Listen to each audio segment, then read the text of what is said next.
one of the patrons of Iydc. He's been a part of this conference since inception, and he is a source of inspiration and motivation. His life mantra is, "I live to die for the youth." He is the founder of OKF, Osei Kusi Foundation, author of several books, philanthropist who travels all over the world making impact in the lives of the youth. You'll be amazed what you find out about him if you Google Osei Kusi Foundation. I would like to call up to the podium Dr. Kofi Osei Kusi to give just a few remarks before he exits this premises. Good morning. Good morning. Your Excellencies, distinguished guests, Executive President Eifert, Conference Director, executives here, distinguished ladies and gentlemen. This is always a brilliant conference to be at every year for many good reasons, including the fact that every year I make many new friends from different parts of Africa. I got to speak in Zimbabwe for the first time because I made a friend at this conference. It was always good to be here. I run a foundation for the youth called Osei Kusi Foundation, and we're all about investing in young people. After that, we can talk a bit more about that. Let me go straight to my talk. So once again, I'm happy to welcome all of you here to Ghana, and to my friends from South Africa, I say Sawubona, Unjani. Awesome. I was asked to speak briefly on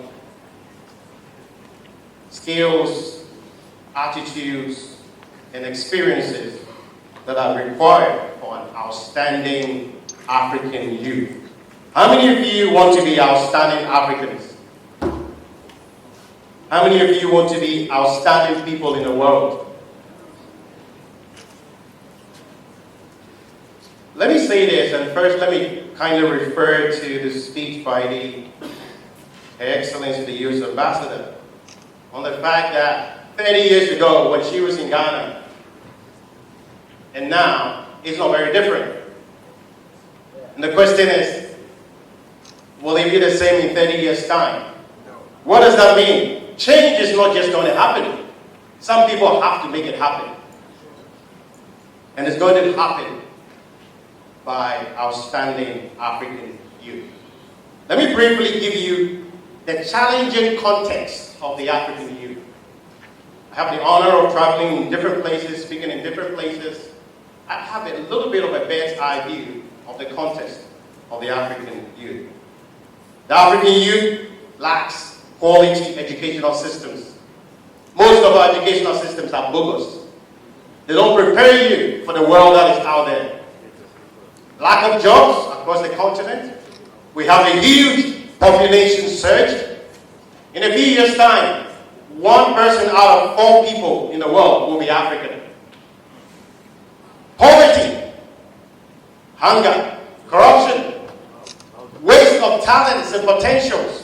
When you drive on the streets of African countries, you see handsome men, beautiful ladies, doing nothing but selling chewing gum. Waste of talent. God would ask us questions like that. What is the challenging context of the African youth? Modern day slavery. I was employing a lady last week to help with something. And I interviewed her in my office. I said, "What have you been doing?" And she said, "I was in Saudi Arabia serving as a house help. I was beating. I was leaving it in some rubbish dump, serving this household of 21 people." That is the fate of the African youth. Nothing but trying to cross deserts into Europe, dying across an ocean, worse than the slave trade. That is the context of the African youth. Ladies and gentlemen, it's not going to change. Somebody has to change that. Yes, sir. For me, the solution is in a program that we have developed at the foundation, Osei Kusi Foundation, working here in Ghana and with our partners in South Africa and other parts of the continent. We're developing a new kind of an African leader that we call the holistic entrepreneurial leader. Holistic entrepreneurial leader. Can you say that after me?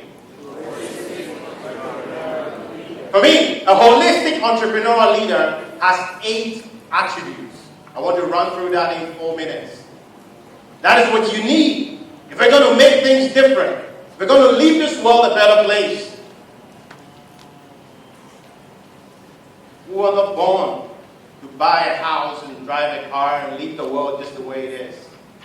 You should not die and leave your children to go queue to travel to the U.S. It's a beautiful country, but we can make Ghana like the U.S. We can make Nigeria like the U.S. You can do it! We can make it like Israel. We can make it like Russia. We can't. You can do it. You can do it. You can do it. You can do it. You can do it. You have to do it! The outstanding African youth in 4 minutes. Number 1, knows who he is.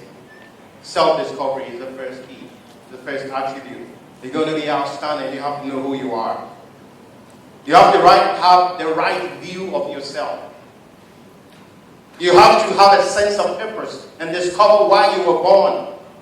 By the way, I brought copies of my books. I left them, I think, on the table over there. But I have a book called The Ultimate Guide to Happiness for Young People. Get a copy of that. I have a book called You Are Too Much. Say, I am too much.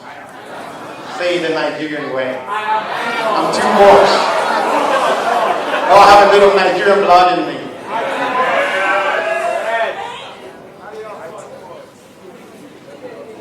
You have to have a sense of purpose.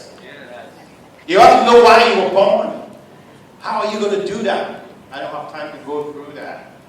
But you need to know the reason why you were born. You were born for a reason. You're not an accident. You didn't just happen. There's a reason why you were born in Africa. There's a reason why I wasn't born in China, but I'm born in Ghana and in Africa.